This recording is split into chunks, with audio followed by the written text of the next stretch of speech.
Well, g'day everyone and welcome back to the channel. Tonight I am starting on some pumpkin flour. It's a way of preserving the pumpkins. I mean, you can dehydrate them just as cubes, and I may do some of those as well.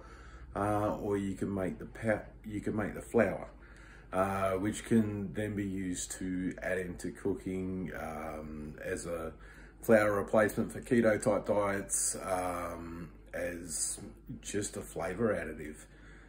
You can put it in a stew or something like that to bring some pumpkin flavor into it, and you know, making pumpkin pancakes, which is something that I'm going to do down the track with the flour. So without any further ado, let's jump into it and get going on it. We can pretty much use any sort of pumpkin for it, or pumpkin, squash, whatever you want to call them. So got my little Weeby Littles here. Can use those. My bigger blue ballet, can use that one. And also my pimply squash, which has still got a bit of dirt on it. And I better clean that off before I get started. So yeah, any one of those can be used. Basically, we're gonna grate it up fine. You can slice it, but what I'm gonna do is grate it up. It's gonna dry quicker if I grate it. I'm using my food processor to grate it. It's got a very fine grating blade, so it may not work, and I may end up switching to a slicing blade or going to a hand grater. So we'll see what happens. All right, better start preparing these pumpkins. Better do some washing first, and I'll be back with you in a second. Okay, a bit of a tip for you there. Make sure you clean them off before you put them in the storage. That dirt's just gonna give an easy access for rot to start in, and that's not what you want.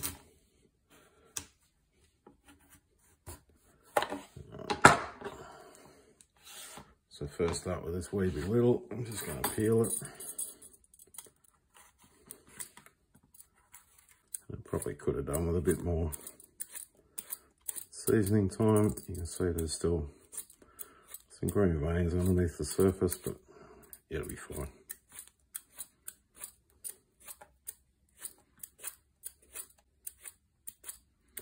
I'll just peel those off.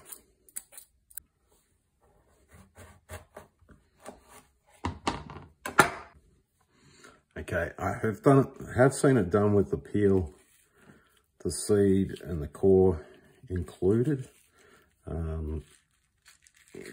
But from what I hear, it makes a grittier powder. I've done it just with the flesh, and it makes it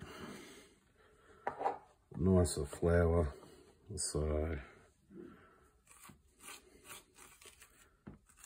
and yeah, I'm sure it's good to have all the vitamins and minerals from the skin, but at the end of the day, I want something that's enjoyable to eat.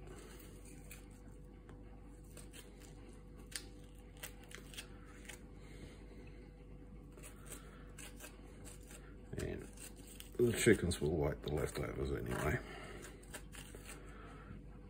And I will go through and make sure I've got any seeds that I'm happy with. Did see a couple of good seeds in there, and it's a nice plump seed. So I'll go through and grab those, and they will get a rinse off and then left to dry on some paper towel, and they will be saved.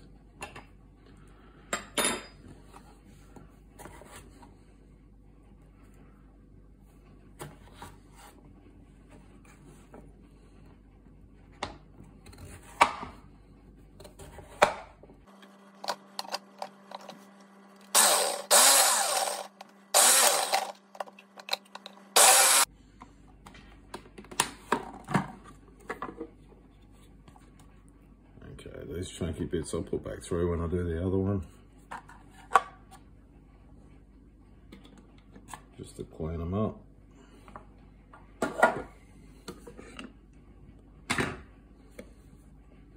Yeah, It's very fine, but it's an acceptable sort of grate for dehydrating. Okay, just want to spread it out pretty well on the tray. Don't want it too much overlapping, so piled up ain't gonna work. Take any chunks out. Now, if I was dehydrating just to keep it as dehydrated pumpkin, I'd chunk it up and I would blanch it first before I freeze it, and that will help it to hold shape. But we'll break that up, and that'll probably need some more breaking up as we dry along.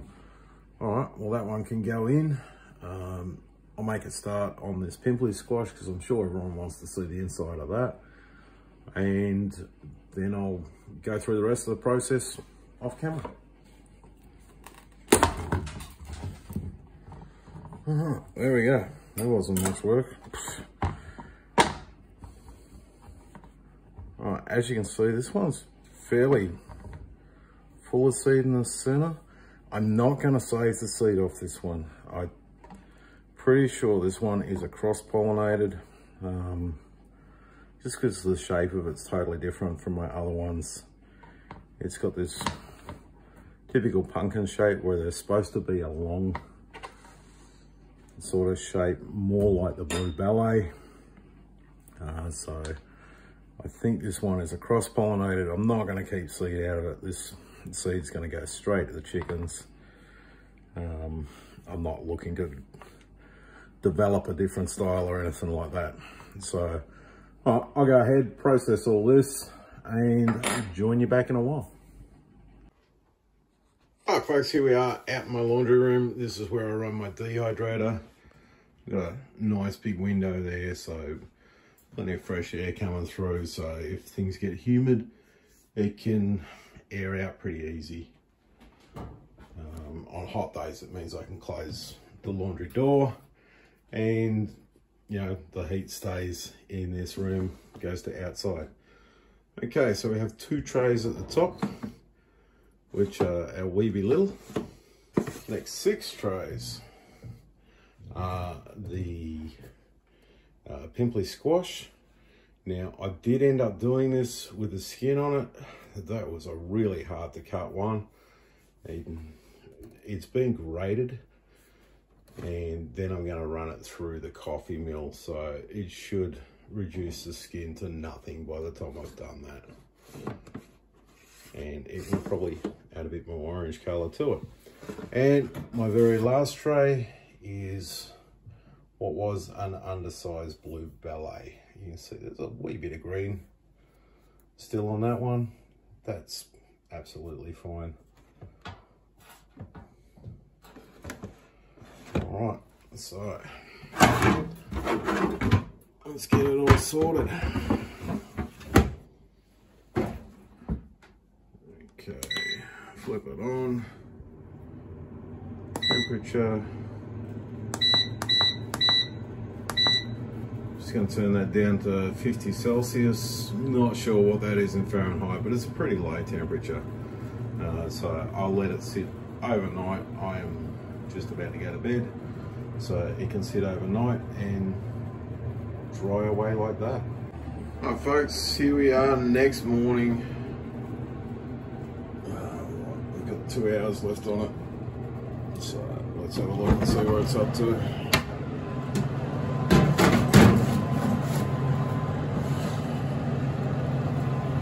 That is pretty dry. Just want to make sure all these clumpy bits are broken up so they're dried inside.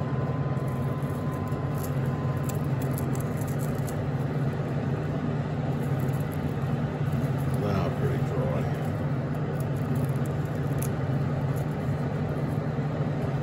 Top shelf's obviously going to dry the quickest.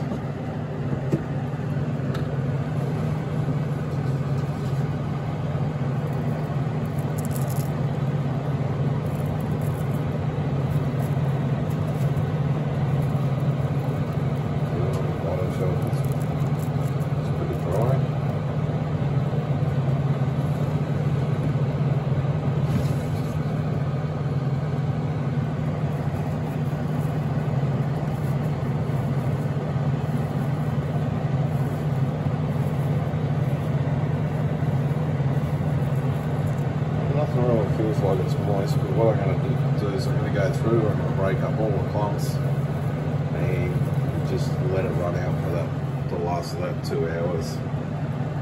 Okay, time's done. So we are nice and dry all over now. This is definitely one that you want to have the silicone mats for. Even with the silicone mats, with how fine it's ground and then it dries down, I ended up with a fair bit of drop through. Luckily with the 9 trays, most of it dropped through on the tray underneath, but there's still a bit of mess there. All right, so from here, again, another useful part of the silicone mats is you just grab each edge, lift it up, and tip it into our grinder. As you can see, there's still a bit hanging on the mat, so I'll go through at the end and clean those bits off.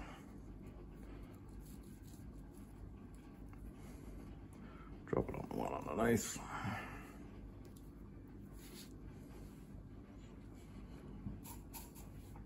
Okay. And just grind it up.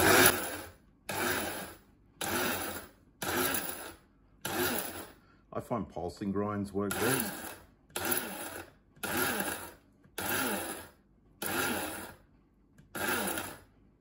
Gives everything a chance to drop back down, and I'm not putting too much heat back through it.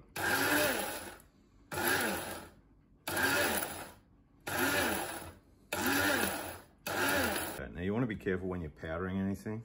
When you lift it up, you can see that dust flying around. You don't really want to breathe that down into your lungs. Food in your lungs is a bad thing. Still needs a little bit more. Okay,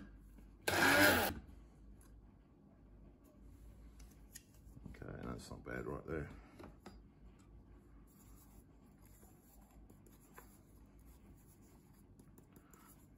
Perhaps a bit more. This is the pimply squash, which has got that skin on there. And as I said, there's a very tough skin on it. So it's taken a fair bit of effort to knock that down.